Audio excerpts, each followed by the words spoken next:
Hello and welcome to the Captain's Table, ladies and gentlemen. My name is Paul Berserker01, Batman Shelley, your humble host and space bartender here at the AstroPub, your space bar at the end of Twitch.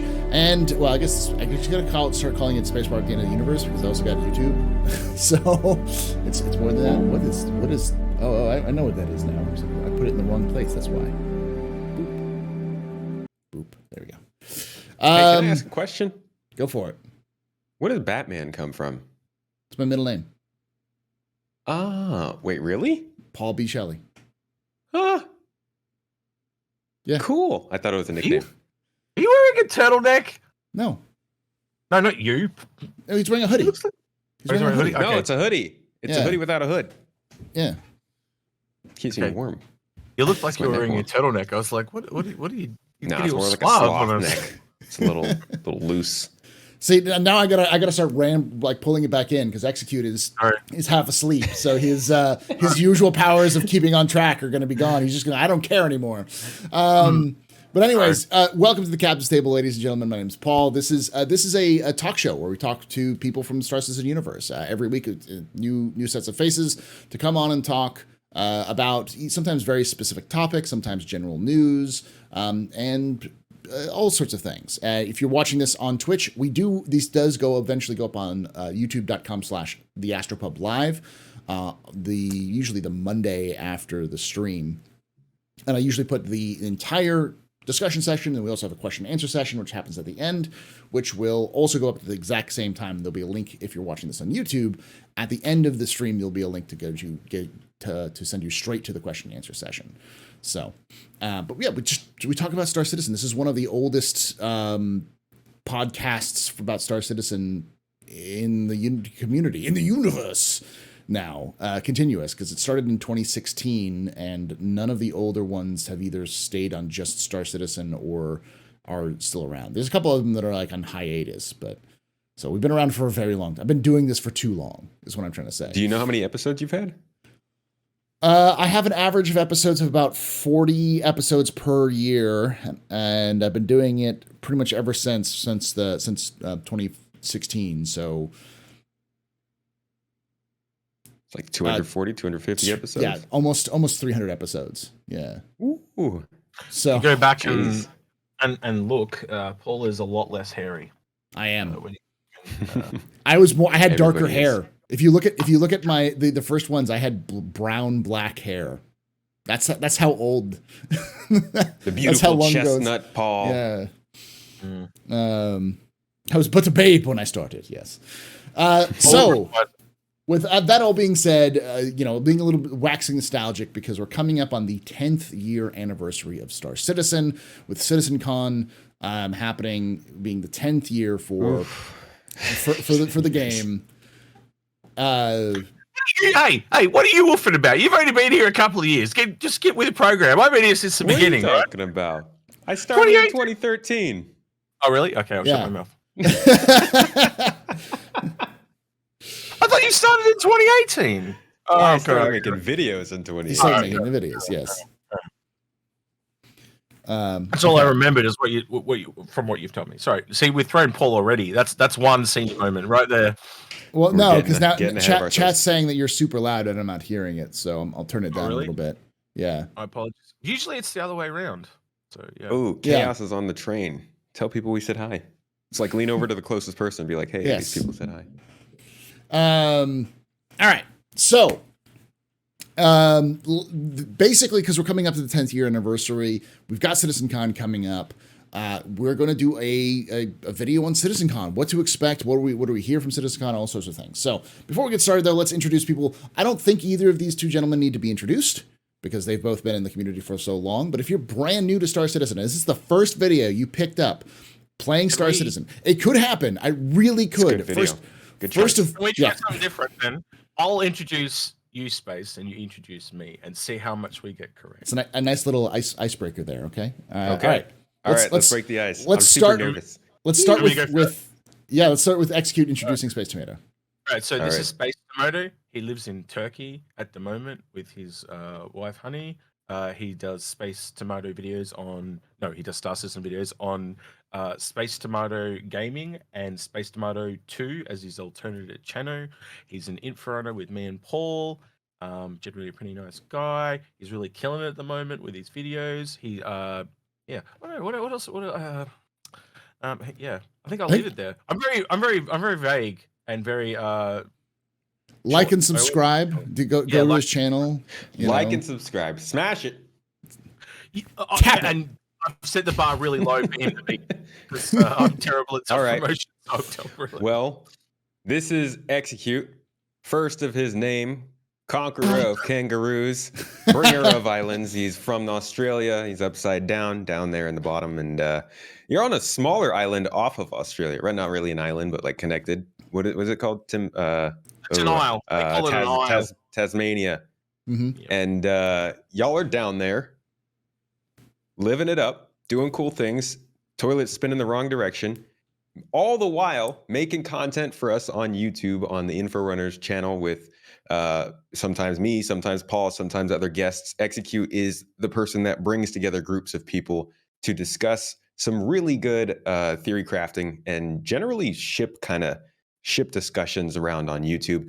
1 hour, 2 hour long discussions, really good and in-depth and nice to watch. Go check them out, youtube.com/InfoRunners if you want to, but also does some streaming. I think you've taken a break recently from streaming. I mean, you kind of dabbled a little bit. Me and Agra do one a week now. Mm-hmm. Yeah, okay. So they stream on YouTube, I believe, and that video is also, because YouTube is better than Twitch, the video will stay up for you to watch as well in the future. So if you want good ship stuff, check this guy out. If you want good lore stuff, check that guy out. Wrong way. That guy. Yeah. We've known each other for 4 years now, 5 years now. It's been way too long. So we've been working together in the InfoRunners. This is not their first time here in the Captain's Table. We've both been on SpaceTomato's podcast, Launch Sequence podcast, multiple times. I've seen things of these men I should not have seen. Yeah. Ships on fire off the arm of Orion, I learned about this show from Execute after he hit me up. I was probably around like 4,000 maybe subscribers or so on YouTube, and was just starting to kind of learn more people in the community. I remember Execute was hitting me up, wanted to do some work together, and told me, he's like, if you want to get into the community and start meeting more people, go on Captain's Table. I'll set you up with AstroPub, and then I got to come on here, and now here we are. It's pretty cool. Yeah. Nice. I forget. I think Execute actually got first introduced to Execute not through Execute, but through the other two members of InfoRunners who no longer work or who no longer participate with in InfoRunners as much. I forgot what the names were. There's a few there. You got Seer. It wasn't Seer. Hayes. It was Hayes and Dyson. Yep. They asked to come onto a Captain's Table, and then eventually like, hey, Execute wants to come on. And I'm like, I have no idea who this Execute person is, but sure, I'll let them on. And then slowly but surely, I ended up becoming on there too. So, yeah. Man, it seems so long ago. It really, really does. Time flies when you're having fun. Yeah. But a wee lad. So again, waxing nostalgic for this reason, because it has been 10 years of development as of October. So let me double check, because I'm getting notices that. I don't know, Paul. I've been hearing 12 years now. I'm not going to get into that number. It's a different number every time. But we are going to talk about Citizencon, because this is the 10-year anniversary. We've got Citizencon coming up. I'm going to start off with a big question, and I'm going to start with SpaceTomato on this one. Are you expecting anything big? Because this is the 10-year anniversary. Are we going to get anything that's going to surprise us outside of just what we see on the tin? Or do you think we're just going to get what we see on the tin? I think it's hard to say, because knowing Chris, that's an absolute yes. But at the same time, I feel like Chris isn't getting everything he wants right now. And it feels like they're really pushing hard to get the gameplay and the work done for not necessarily the Citizencon, but what comes after. They'll have to do something. Mm-hmm. I don't know how big it's going to be, though. Okay. Execute. What do you think? Big, anything big, earth-shattering, something they're holding in the back pocket they're going to throw out there? Or do you think we're just going to see what's on the tin? Maybe a new ship or something, but that's it. I don't know. I don't know about anyone else, but super special. The 4th year of Pyro. It's getting a bit old. But But yeah, I don't know. I would hope that they might show us another system, but I'm not going to hold my breath. Yeah. So we'll see. I'm with you on this one, but because that's something that always comes up. Star Citizen fans are eternally hopeful for something that never happens. The surprise that never happens. I'm not hoping for it, but I won't be surprised if there's something. Yeah. I wouldn't be surprised if we got a quick something like a teaser for Squadron or a teaser for something else. Maybe them showing off as early looks at Nyx or something like that, or something that they don't necessarily expect it, but it's like a 5-second thing. I'm not expecting something extensive, like something that would be like, oh, that's neat, and then move on, kind of thing. So. I was just going to say the one panel I'm looking forward to, and we'll explain this later. Paul is the only one in this entire place is going to say what I'm talking about. But I'm really looking forward to the Mesa panel, Paul. If you know what I'm talking about. Yeah. I am too. Yeah, I don't know. Oh, we'll explain later. All right. So this is why you need to watch the next. All of y'all need to watch the next Lore Citizen podcast, my lore podcast, because we decided that the entire rebellion against the Hurstons is all run exclusively by cat girls, and that John Crew and Paul Jones are secretly Mezzers. So. I just think that's a really good way to refer them because I secretly hate that. But yeah, they're agents. So with that all being with that all kind of let's talk about the actual panels. Let's start with you, Execute, on this one. What panels are you specifically looking forward to? You said the ship ones. Is that what you're? Yeah, mostly the ship one's the big one, obviously, because that's why they've chucked it right at the end. As I said. Like the others feel like repetitive ones of other Citizencons. By the way, if you can see that I'm looking up, it's because I'm reading them. But I think the other interesting one, believe it or not, is the Lorville one. I know it sounds weird, but like it's been so long since we went back to Lorville. Now I'm kind of more interested in the new Lorville than I am more Pyro. So yeah. All right, I'm with you on that one in terms of Lorville. Lorville, like the things they've mentioned, like neighborhoods. Like the various neighborhoods being connected make me go, what? Neighborhoods? What is that supposed to mean? So, Tomato, what do you think? What big panel are you looking forward to? Ow, I've got two. Okay. So happy I'm knocking my hand into the desk. First, resource management.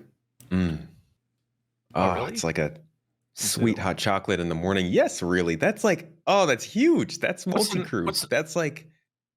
What's the name of it? What's the name of the panel? It is the power play. Journey to 4.0 power play. Mm-hmm. Yeah. That is going to be huge. I mean, they were showing us early stuff from this. What was that? I want to say fall 2020.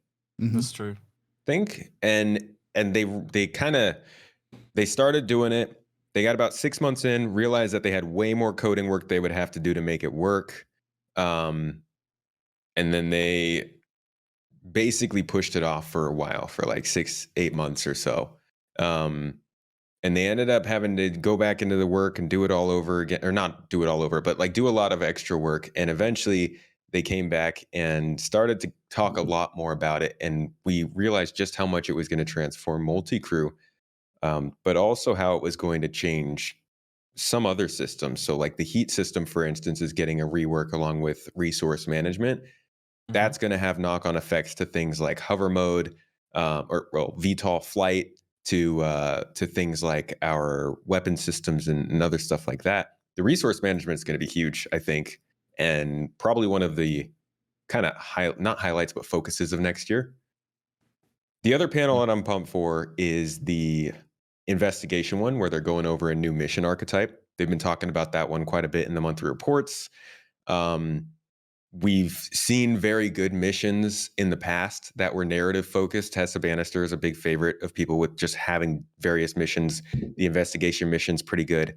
And even some of these newer missions like the Price of Freedom, the one with the Caterpillar, and now this Black Kite mission, you can kind of see the narrative bits in there that are making them a little more interesting. And the fact that they're going to dedicate, I'm assuming, what is 30 plus minutes to explaining how these new missions will work, I'm guessing they're going to be more than just a couple new stories and using old features and making them interesting. I think that's going to be a really good look at what missions actually are going to be like in Star Citizen going forward. What's the one at Kovalix called? That for the longest time, that was the coolest kind of investigation mission. Gundo, something Gundo. The investigation, the coding. Oh, yeah. That was one of the best. It was there. Needed. Private investigator needed. I was there for the longest time. So yeah, if they do anything like that, yeah, that'll be cool. Oldest mission in the game and still one of the best. Yeah, it was. I think it's literally the oldest one that in terms of stuff. There's some people on chat are saying like it's super low quality. There's an issue with the coder that's going on. So if I can try to fix it, but if I try to fix it, it's gonna require me to restart the entire stream. So you're just gonna have to hold on until the Q&A basically. Love OBS. Lower, yeah. It's just something went wrong, and so we're just gonna have to just kind of how it is right now. Let me change one more thing, and maybe that'll help. No, probably won't. All right, so I'm gonna try to do one thing, y'all. I'm gonna restart the stream entirely, and I'm gonna stop the recording, and then have to chop this together. So hold on 1 second, y'all. We're supposed to be wearing underpants for this? Yes, we of course. It's the polite thing to do, Keaton. Yes. We're back. What kind of podcast is this? Let me know if the space kitten gets too purry. That's fine. Hopefully I fixed everything. Is that an innuendo? Yes. The space kitten. It's an actual cat. There we go, look. Hey, look at that. Garfield.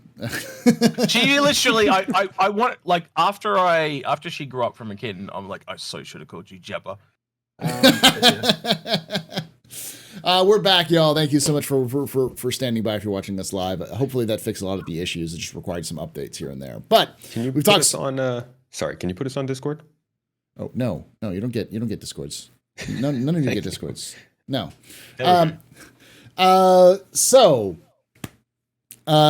We just finished talking about our favorite panels. I think.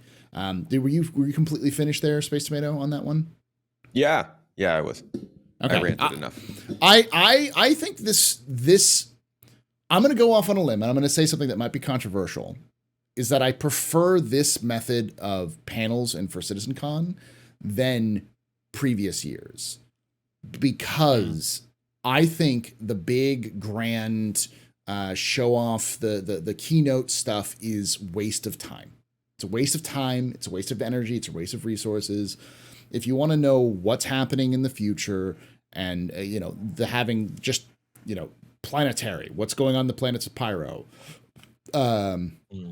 investigation missions, underground updates, the flight changes for speed changes, the Lorville remaking Lorville, the resource management, and then ships. Like, that's great. That's just small, like bam, bam, bam, bam, bam. I expect it to be like an hour long. I expect it to be basically an hour long. Maybe if we're lucky, 2 hours. But so you're a big fan of the virtual rather than the in person? I prefer it in person, but I think the keynote wastes time. And the way that's where Star Citizen is currently in terms of its development, we don't need a big keynote speech, a big keynote presentation to show off what's going on. I'd prefer those efforts and assets go into showing off the game and into the game itself. So yeah, I think. I was going to say, calling all devs showed that you don't need to have high production value. Sorry, Space. Yeah. No problem. I was going to agree with you specifically there on the idea that where they are now, they really don't need it. I think it was 2015 was the first year that they showed us a PU demo in Citizencon. And that was the last year that it felt like Citizencon was kind of a hype event without hype. Like, they spent the whole time talking about, here are the teams we got, here are the employees we hired, here are the studios we opened. And then they hit 2015 and they were like, okay, we got the PU, let's start throwing some demos out there and get them hyped. And it was just kind of like an advertising.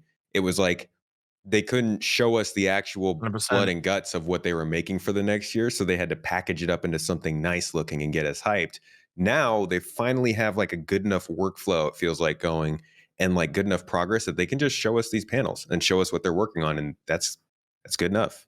Yeah, I think a good example of that is the space one. Like, how many years do you reckon until we actually get to see that thing? years. Well, because it's from Lear, and Lear's on the other side of the galaxy. Yeah, it's so far away. It's so far away. It's like that was such a random choice. Yeah. Like that's the thing. It's like there's this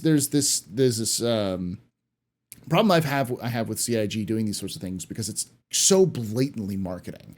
And there's nothing wrong with marketing and spending money on marketing, especially for Star Citizen, but that's a lot of money for what effectively is a big marketing campaign. Renting out a theater, bringing people in, setting up stuff, like all of that process takes time, money, energy, effort. And if it's just for marketing, just don't do it.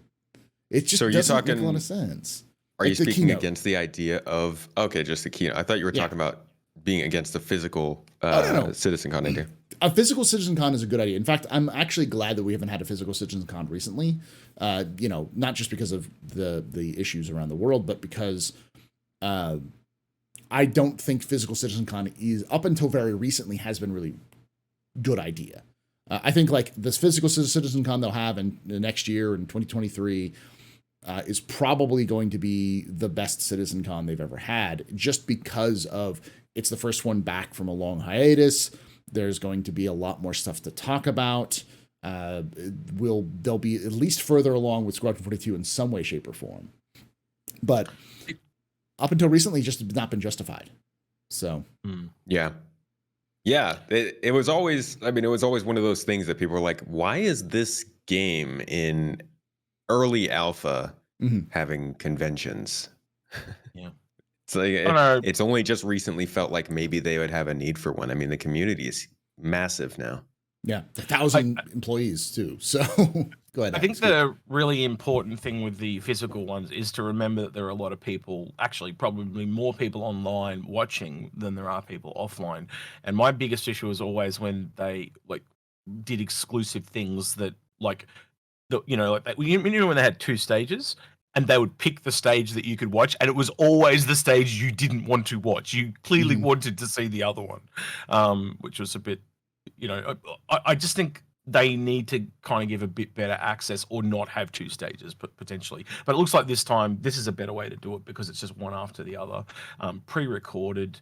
I don't know. I didn't like the exclusivity of the in-person stuff. Like it really felt like you really had to be there to be included. No, I agree. It felt like they were making the event a bit bigger than it needed to be. I think if you have enough to fill up like 6-7 hours of a single stage, that's probably good enough. If you need to do more, release a trailer or something. Yeah. And maybe instead of having 2 stages, maybe they do still release some online. That would save costs. You know what I mean? So if they really do want to have that many panels, like just have some pre-recorded, and that way online gets something that the offline doesn't get, if you know what I mean. And they have to wait till they go home and they watch it when they get home. You know, and then everyone feels like they're on the same level, because everyone's losing a bit and gaining a bit. So yeah. I mean, there's free swag you got for going to those events. You get to meet the developers. That should be enough for most people. It's like talking with the developers, going to these different things. Let me see if I can find. Well, there was exclusive things that you got that you couldn't get if you weren't there. That's how annoying it was. Like so it's like you turn up and it's like, oh yeah, you get these free things, and then it's like, well, you can't get them if you're not here in person. Yeah, you either get a swag bag or a land claim. I think it was like at the time, I remember they were like saying you can have one of these 2 skins, and so the whole crowd just whined and moaned, and they gave them both. That's how you get both. Yeah. Gotta game the game. Ooh, nice. I got that at 2018 Citizencon. Like stuff like this is nice little additions. Get pins and little things like that. So eat all the noodles out of there. Yes, we actually had someone like a van there that was dressed up as Big Benny's Noodles that was selling noodles out of a food truck. It was great. Yeah. Okay. So we've talked about Citizencon. We've talked about if there's going to be surprises. We've talked about if there's going to be what our favorite panels are. Now let's talk about the community. All right. What do you think is the community's favorite? Will be the community's favorite panel? Which, another way of saying this, what do you think is the panel that everyone's going to talk about from now or from when it comes out until, next Citizencon? Oh boy. Huh. I'll start with you. I'm deliberately letting him go first because it's really obvious. I mean, even Chat's got it in one. I guess it would be the ship one, yeah. Yeah, it's the last one. There's a reason why it's last. So yeah. But I mean, the ship one from last year was not. Wasn't that hype? You shut your whole mouth. They showed up the better merch, man. Yeah, what are you talking about? They didn't. Okay, they showed up a bit. We saw some concept art and like the designs on the wings. The ship's still not here. I've been waiting for that ship for so long. I brought it day one. All right. And X. Were you more hyped about seeing it at CitizenCon or seeing it when it was rendered in more of a white box fashion where you actually got to see duckbill BMM and all that sort of thing? I was just excited to see it for the first time in like 9 years. So like that, yes, at CitizenCon was a bit bigger for me because it was just the first time I'd seen really anything other than like, concept renders in a really long time. That thing's been reconcepted 3 times now. Yeah. That's kind of crazy. Like I don't think I've waited for any other game. Well, obviously the game as a whole, but a single game asset. Like you might wait 3 to 6 months, but 9 years? Like that's longer than you wait for twice as long as you wait for a game. Mm-hmm. But it's not finished. It's not even going to be finished next year. I think that's one of those things that a lot of people don't realize. That's the bummer part. It's like I'm super pumped for seeing the ship. But like, I feel like I'm going to get as much experience from like watching a video of. I can't say that. I can't say that because I'm a huge stan for the experience of Star Citizen. Yeah. But it's just like, I don't know. I don't get that excited for the ships really anymore. Okay. I can see where you're going from there, and it's probably not the most gameplay filled ship, but it's just for me, it's something I've just been waiting for an incredibly long time, and it will clearly be.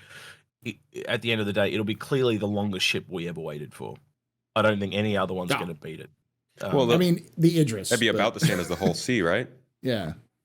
Well, technically, the Idris is kind of in-game already, and we've seen a lot of footage of it, and it's kind of just being held there to release. This thing is, like, the longest. Yeah. Like, easily the longest. And I guess you could say with the whole sea, you at least have this whole A, and we've gotten multiple updates in the whole sea over the last couple of years, so... Yeah.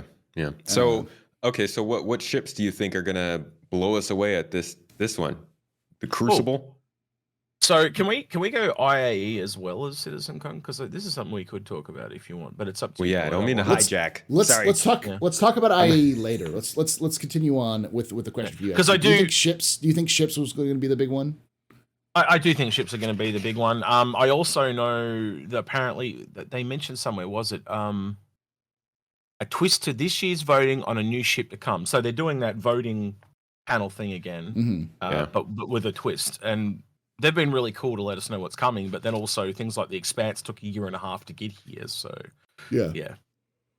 And didn't they let us vote on a couple of different Drake ships? No, I'm sorry. Yes. Technically you're right, but way back when the Kraken, that was on a live stream. You are technically correct, man. Yeah, it was the Kraken, the Vulture, Corsair. And the Corsair. Yeah. And I think not the Mule. The Mule was something else. That was the year after that. But yeah. And we're getting those ships now. How many? I mean, we're getting 2 of them at the same time, which is pretty interesting. That's a very interesting coincidence. But how long ago was that? 2017, 2018. Yeah, somewhere in there. Yeah. It's back when they had that old Brickwork LA set, and then they got a new updated LA set. So that's how old ago. It's quite a. Oh, I'd have to go back and look. I'm sure someone in chat said 3 years. So yeah, that makes about sense. I'm going to go against both of y'all. I don't think the community is going to be talking about the ships thing beyond the week. Ooh, okay. I do think that the community is going to talk about the investigations and the need for multiple speeds. Mm-hmm. Yeah, because the speed one's a good one. The speed one is, and I can guarantee you this, it's the thing we're going to finally learn about quantum boost. Yes! That's when we're going to learn about quantum boost. It's going to have to be that one. Yeah. For those of you who don't know, Tomato and I have been like Inspector Clouseau, like straight up like Matlock in this thing, being like seeing this on the monthly reports and trying to be like, what the hell is this they're talking about? They've been talking about it for over a year now in the monthly reports about quantum boost, quantum boost, quantum boost. Mm-hmm. And so we finally were going to learn. I think we're finally going to learn about it with that panel, because it's been heavily worked on for Squadron. So it's got to be there. We don't know what it means. So it sounds like you just told shift and you fly faster while you're in quantum. No? Well, and they've been on top of that the last maybe 2 or 3 monthly reports. They've been talking about how the entire quantum experience is changing. They talked about having different VFX, different sounds, different entry, the ability to steer a little bit, at least was implied. So like, maybe we'll learn about the entire rework. Yeah, because I'll read the actual title. It says, we all know how speed impacts combat, but now learn how master modes, initially developed for Squadron 42, will impact the flight experience for Persistent Universe and better define ship roles and vehicles for all vehicles in Star Citizen. And the reason why I think it's important is because it has 5 people on that panel. It is the biggest panel out of all of the other ones.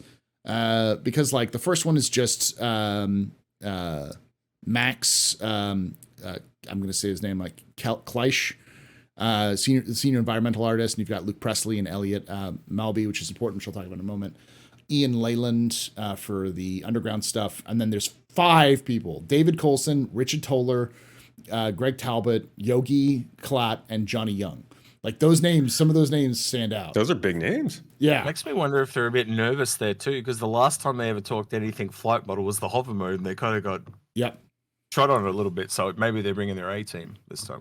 For mode. Well, that's part of that was part of what I was talking about with power play. So the successor to hover mode is going to be pretty linked to the resource management system too. Yeah. So I don't know if they'll talk about it, but they've got a lot of changes coming to flight. It's crazy to say that, because we've had so many changes over the last like 3 or 4 years where they've been like, okay, we're locking it down. This is how it's going to be. Like, this is what we think is going to be good going forward. And then there's another change. And the state that they're in right now, though, this does feel like it's kind of an actual foundation. Yeah. It finally feels like that. I think it's going to bring. You know how you were talking about ships before, and you said, "Oh, you're kind of over them." It's systems like what you're talking about there, though, that's going to kick that life back into some of those ships. Oh yeah. You know? And at the moment, you kind of, like, just to give an example, a lot of the fighters are a bit samey, and that's where it's going to start to really separate the chaff from the wheat, so to speak. And I think my other argument for investigations is that investigations is the prototype for bounty hunting. Because you just want to live out your Dick Tracy fantasies, Paul. Come on, let's be honest. Yes, I'd love to be called Dick on as part of my fantasy. Right, exclamation Dick in chat if you reckon Paul should go. Don't say anything. Fun command. Listen, YouTube and Twitch. Don't try to get me on this. It's a name. His name's Richard Tracy. Okay, just not my fault that the English language is weird and has weird nicknames for people. Anyways, I honestly think that's going to be a big one, because it's the prototype for bounty hunting. Bounty hunting is one of the biggest things that people play in the game right now. And people have been asking about the updates to bounty hunting for years, and bounty hunting V2 is coming out in the next year or so. So this has got to be that like initial step towards that bounty hunting V2. And it's got Luke Presley, he's the like gameplay lead. He's the person who implements all of that kind of stuff. He's been around forever. And the Elliot Maltby, who's the principal systems designer. So I think those two will be the biggest ones, though I think CIG thinks everyone's going to talk about power play and ships. I think there's also... I was going to say, and you go. Go Tomato. Well, I was just going to say, I think the best videos and pictures are going to come from that first one too, the planetary stuff. Oh yeah. We're gonna see no shame on Board Gamer, because I'm gonna do it too, but we're gonna see an entire year's worth of Board Gamer thumbnails in the planetary pyro. I'll be right there with that. You will see all of our thumbnails in the future thumbnails in that pod, but it's just, we will ascend.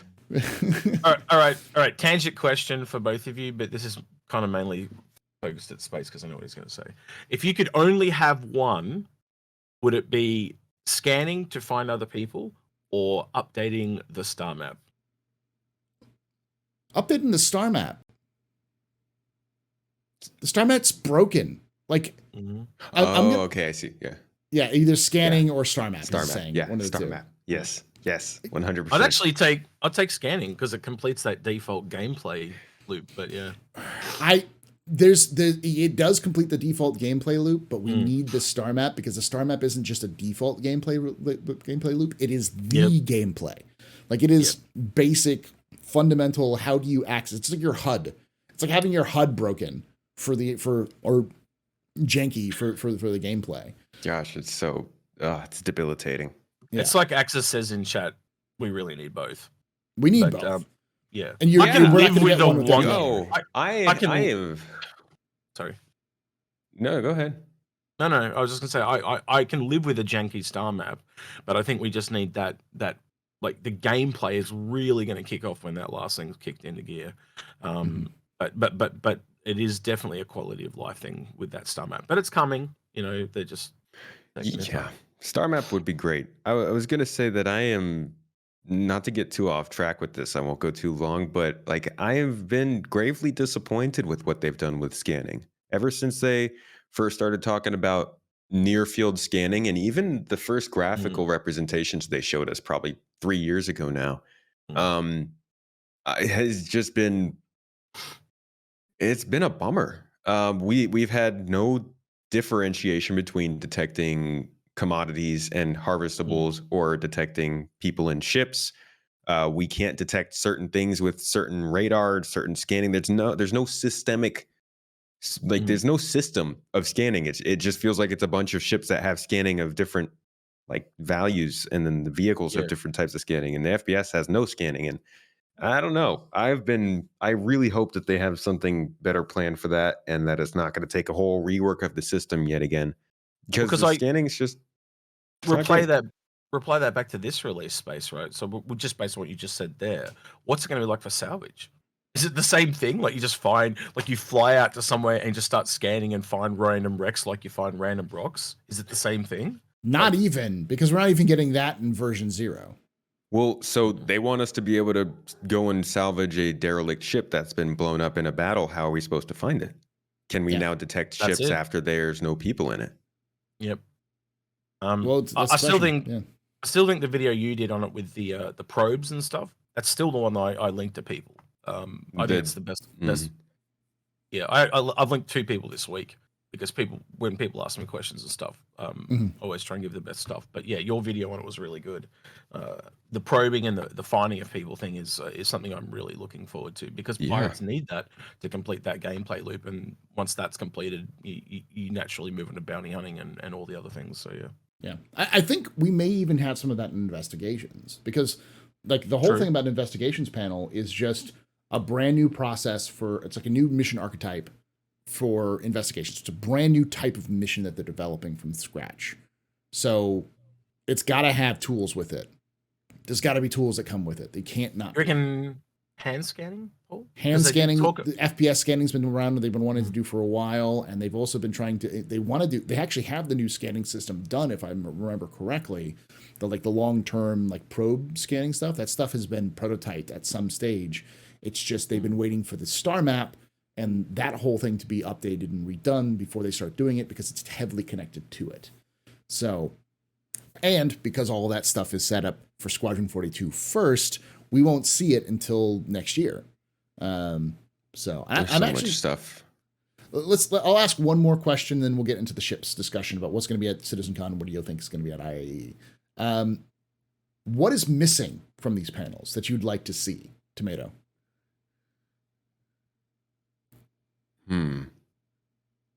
Quantum. Yeah. An update to quantum. We need to know. We have nothing on the economy, and we could do all the mining, all the cargo hauling with the new cargo refactor, all the salvaging, all the things that we want to do. But the fact of the matter is, nothing is valuable. Nothing is differentiated between when you're mining. We can't trade accurately in between moons and stations and stuff. Nothing's really working because there's no economy to drive it. And we were supposed to get that update that we got this summer at the end of last year. Got delayed until this summer. And then they said that after that came in, they would start to give us small updates to the quantum system after every subsequent patch, which we don't really know much about what's coming after that. We've got now a delay on the first features that were supposed to bring in something new from quantum. But we still haven't had that much communication about what the plans are for the next 3 to 6 months for that system, what the next commodities are that are going to be included or anything like that. And I think that that's going to make a big difference to the game. There's no real Tony Zerovic type panel, is there? I could be mistaken, but no, there's no Tony Z, nothing like that. Is that kind of what you're hinting at, Space? Because that's what he's saying. Yeah, it doesn't even have to be a Tony Z. Doesn't even have to be a Tony Z panel. He doesn't have to be there. Just anything, just any information about it. Just hearing Badgers talk about because he was at the quantum panel in Manchester when it was on, and he said the way he talked about if they cut him off, they were going to riot. Yeah, I remember the tension. The room was so tensioned. Yeah, you were there. Yeah, I remember that. Should I stop, guys? They want me to hurry up, and everyone is like, no. That's when everyone fell in love with Tony. So I'd agree with what Space has said there. I think the only other one I can really think of is what I said before. It would have been nice to see a potential other system. But I think Space's answers is probably better than that, to be honest with you. I also noticed that there's no real server meshing because they have kind of talked about that on ISC recently. So that's probably maybe the reason they did that was to cut down the number of panels. But yeah, that's about it really. All right. I mean, my thought is the UI, the MFDs, the Mobiglass needs to be updated. We know they've updated it because they joked about it, and Tyler Forst said that he was going to make Jared show off the new Mobiglass before the end of the year because it's supposedly cool. So really. Yeah, it was a joke that they made. It's you really have to show them the new Mobiglass. It's all of this. So the MFDs and the Mobiglass have been completely done for Squadron. They've been redone from Squadron with building blocks. So I don't know what stage they are, but they seem to be getting close to completion, if not functionally complete. Not necessarily all the features done, but all the functions added in. We did get that little update though, didn't we, on ISC, where he walked into the circle and that was part of that. That was when the comment came up about the Mobiglass. Was that because that was more of a in-engine work rather than the taking the old concept and putting it in an engine versus using it in game itself. But I think that's the big one that a lot of people have been waiting for, is because that includes the star map, that includes all the changes to missions, to how missions are delivered, to communications, to chat, and then for your ship, all of the different the multi-crew stations. So we might see something about it with Power Play, just because they're going to have to talk about multi-crew, and multi-crew is going to have MFDs. So yeah, that's a good point. That would be a great panel too, because that's also probably going to include stuff, new player experience stuff, HUD stuff, FPS scanning stuff. That'd be cool. The sleeper hit, I think, is the underground bunker panel. That one is kind of pretty crucial because underground bunkers are what take up probably 70% of your average player's gameplay right now. It's the bread and butter. Yeah. So if they can build in more stuff down there besides just combat missions, and it sounds like it's a pretty big rework, they have a whole panel for it. Maybe it'll have some of that power management stuff that they've been showing with the new colonial outposts and the space stations as well. Could tie in those two panels together. Who knows? Yeah. All right, let's go on to the ships true. of Citizencon, and then we'll move on to the IAE, and then move on to questions and answers. So start with you, Execute. What are the ships? What are getting into Citizencon? What are the new ships? Because we almost always, as you say, we almost always get a big one and a small one for Citizencon. So what are the big ones and small ones, you think? Oh, traditionally we only get one for Citizencon and we get 3 for AIE, but hey, they can always change it up. I think the only thing traditionally consistent, the only traditional thing consistent about CIG is that they are inconsistent as hell. They keep us guessing every year. But there are currently 4 unannounced. So I'd assume going by traditional trends, it's 1 for Citizencon and 3 for AIE. You're going to say, Paul?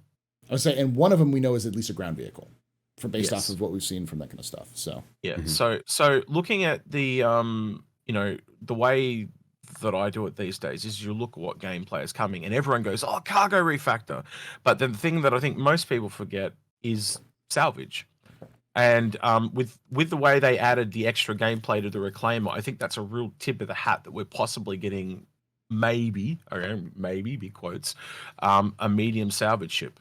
It seems to make a lot of sense to me that they've already done.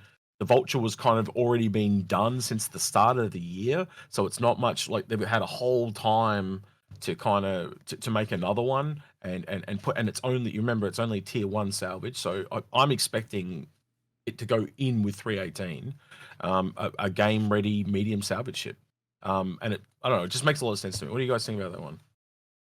I think it could make sense. Some sort of salvage ship is going to be needed because they already have the Reclaimer and the Vulture, but having a multi-crew salvage ship that's not the size of a Reclaimer might be a good idea. So and it'll sell because they're selling something new that goes with the gameplay. So I think it makes a lot of sense to me. The second one for me. Here's the problem. Here's the chink in your armor there, Execute. You just said makes sense and CIG in the same sentence. Got him. Okay, got me. Wait, but who would make it? Oh man, that's where I don't want to go because then we're here forever. But the typical standards would be Argo, Considered Outland, and Misk. I think they're the top 3 contenders.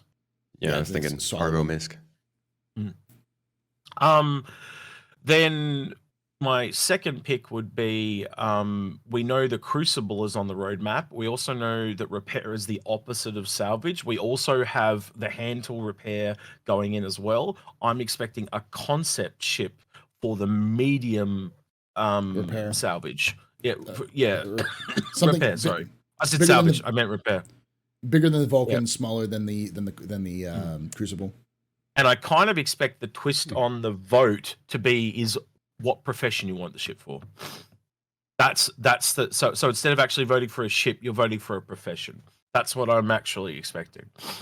Because they could go, do you want the large miner? Do you want the medium or large repair or salvage? That's what I'm kind of expecting, but we'll see. I could be completely wrong. Again, because it's coming at Citizencon, and that gives them time for AIE, so they can pick what they're going to sell at AIE. That's why they've been doing this, because it helps the marketing team. I think the real easy one I'll knock off is the capital ship. You and I talked about that yesterday, Paul, on your podcast. That Anvil capital ship's been rumored for years at this point. If it's not that, then man, it could be anything at this point. Yeah. And finally, I think the vehicle, I think it has to be a cargo variant of something. So it's a vehicle that does something with cargo, and like a bigger version of the Mule, but it carries like the raft boxes. And maybe with a tractor beam, so it can pick up upper things, so it can pick up a vehicle, or it can pick up salvage or something like that. So it's a utility truck, essentially, is what I'm expecting. But hey, man, I'll be way off, I reckon. But yeah, we all will. What about you, Space? Because you don't tend to talk about this stuff. Yeah. Yeah, so I'm going to put you on the spot. Put on your Notre Dame's hat and give us, read the tea leaves. Look into your ball. Nostradamus. Ponder your orb and tell us what you see. It's a little tradition to just pull off a tomato leaf. Yeah. Rub it really hard, and the name of the new ship comes up. And I have no idea. They've been talking a little bit in the monthly reports about what sounds like a cargo focused ship. It has a cargo hold, a bridge, and living quarters. So I mean, that's got to be The way they talk Yeah. about it, I think they were talking about final art, maybe. So that could be a Citizencon ship, but Agreed. that would be coming before the cargo refactor. So I don't know if that works out for them timing wise. Can I counter that slightly though? But even the Vulture, no, the Vulture has a living quarters and cargo space. Indeed. See what I mean? So that could literally be any utility ship. Sorry.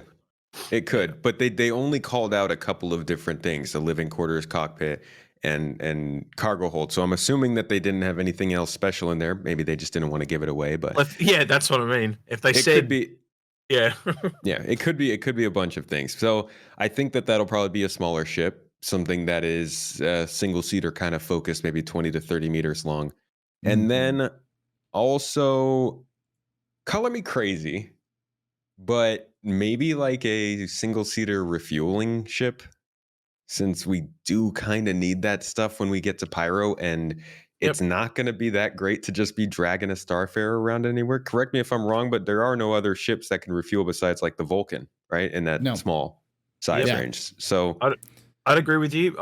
We've actually said that before. You know, when we did that one on the ships you didn't know existed, Paul.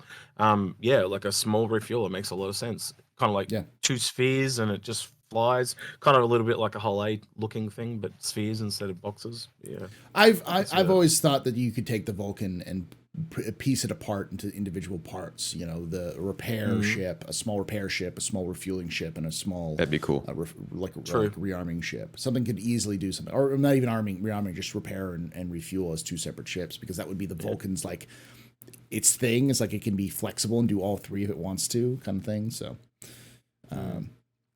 but I'm going to go on the wild card and say we're going to get the vehicle. Where I think we're going to get the ground vehicle at IAE. But I think that ground vehicle is going to be a medical ship. It's going to be like a transport, like a tier 3 bed, or maybe. You go back to that Cure Life vehicle thing again that we talked about. The Cure Life vehicle. Yeah. I think that's going to be. No, I still think that's on the cards. I just don't know when it is. Why do you think? Why do you think that'll be coming at this time at least? Because it needs it for Squadron. Yeah, but there's no gameplay on the roadmap associated with it, and they did take the Apollo off. I would assume that would come near the Apollo. Yeah, but I mean, the Apollo was planned, and then they took it off, which tells me that, because apparently even the Crucible was took off of the progress tracker as well. Oh, really? Yeah. So I think it's one of those things where they need it for Squadron. They may not need the Apollo for Squadron. They need it for like a set piece, and they just said, they're like, oh, let's use an Ursa, and then eventually they're like, hey, let's just make this an ambulance. So you could easily see it be like an Ursa ambulance or something like that. So when do you think they're trying to cut off additions to Squadron? You think that's end of this year? I think when they reach beta, which I hope is the end of this year, but we may not see that, because Star Citizens or Squadron 42 is going to have a very long beta in its process, because it's like 40 hours long. A 40-hour long semi-open world video game. They're going to have a lot of things they're going to need to test. I just feel like at some point they need to stop. They're going to have to. They can't factor in a new new ships or anything like that. Yeah, like 16 months out, they're going to have to be like, okay, the ships are done being added into this game specifically, because I think new ships are definitely being cut off, because you can look at some of the ships and they're just not as polished as the ones that have come before them in some cases, because they've just kind of like thrown them into the PU because they only need it in the PU. And I can list a couple of them. I think the cutoff for those was over 12 months ago. Let's just put it that way. But I also think that we're going to get a concept ship for an Anvil capital ship, and then we'll get some sort of refueler or salvage, and then I think we might actually see a bounty hunting ship, because Chris Roberts announced bounty hunting out of the blue, and that letter announcement. It's like, why did it suddenly announce bounty hunting V2? It's not something that I'd seen a lot of people advocating for. A lot of people were just comfortable with where it is now. It was on the roadmap before that, right?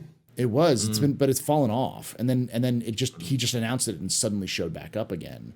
So it's like, and I know any kind of bounty hunting is going to be the bounty hunting they want. Track your target, disable the target, bring the target in for processing, because regeneration is a thing in Star Citizen universe. So you can't just pop someone and be like, hey, I got my bounty. It's like, no, you don't. You just handed in a dead corpse, which has no value because that criminal is still out there in some regen bed somewhere else. You just happen to carry in the former shell of that criminal.